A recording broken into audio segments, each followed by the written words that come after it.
Selamat pagi Bapak Steven Madio, kami dari kelompok 4 yang berisikan saya sendiri Benediktus Kunchara Pamungkas, Lian Marella, Amandia Fiorella, Teresia Susanto, dan Nathan Gotama akan mempresentasikan hasil rancangan solusi kami mengenai kasus Pocari Sweat.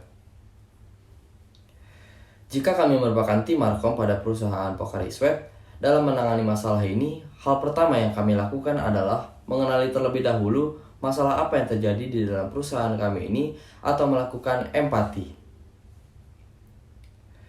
Empati yang terdapat dalam kasus Pocari Sweat ini adalah Pocari Sweat salah dalam mengambil keputusan, yaitu mengurangi jumlah karyawan di masing-masing bagian karena masalah dalam gaji karyawan dengan beralasan karena di masa pandemi ini rata-rata orang muda mengubah pola olahraganya menjadi olahraga di dalam rumah sehingga penjualan Pocari Sweat berkurang, pemasukan yang diterima sangat kecil, sedangkan pengeluaran tetap besar. Nah, selanjutnya itu ada tahap define. Nah, sebelum kita cari tahu masalah apa yang muncul, kita harus tahu dulu apa itu define.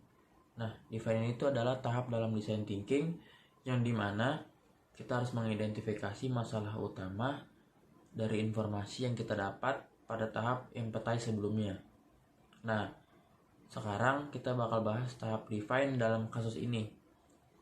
Nah, kita dapat merumuskan permasalahan utama yang muncul dalam kasus ini, yang dimana masalah ini dapat menimbulkan dampak yang sangat buruk bagi perusahaan Pocari dalam jangka panjang. Sebab kenapa?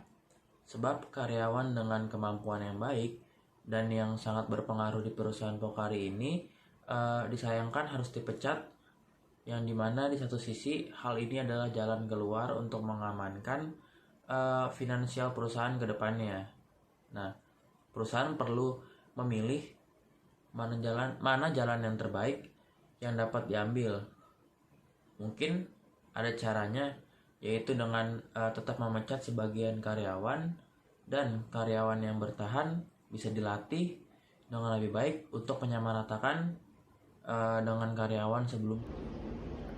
Tujuan dari kami jelas untuk menghindari dilaksanakannya pengurangan atau pemecatan sejumlah karyawan dari masing-masing bagian.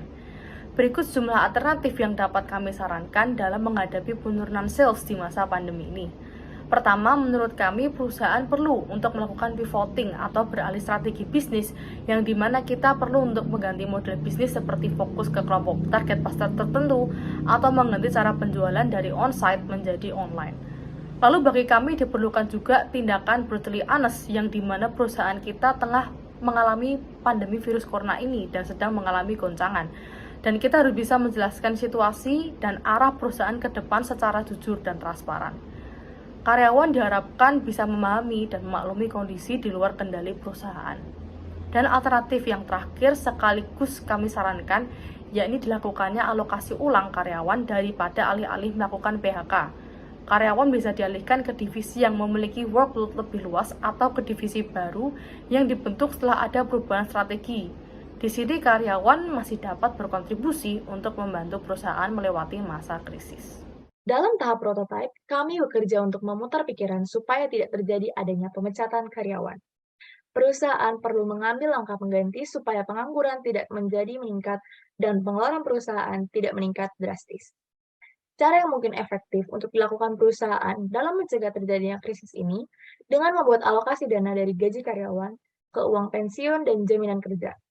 Dengan adanya alokasi dana dari gaji karyawan ini, perusahaan akan lebih diuntungkan ketimbang harus membayar gaji karyawan 100%, tetapi tetap menguntungkan pihak karyawan. Selain itu, jika perusahaan tetap harus dan secara terpaksa melakukan pemecatan karyawan, alangkah baiknya perusahaan tetap memberikan gaji karyawan secara full, tapi tidak dengan memecat karyawan, melainkan dengan menerapkan sistem pensiun dini atau PENDI. Melalui penawaran uang pensiun, uang gaji, dan ditambah dengan uang pesangon seharga dengan setengah gaji karyawan. Dengan metode ini, karyawan dan perusahaan akan sama-sama tetap merasa diuntungkan karena karyawan tetap mendapatkan gaji sepenuhnya ditambah dengan uang pensiun dan pesangon. Sementara itu, perusahaan dapat mengatasi krisis keuangan yang sedang dialami. Jadi di dalam tes ini, kami sudah mencoba untuk mengganti model bisnis menjadi fokus kepada target pemasaran tertentu dan menjadi online.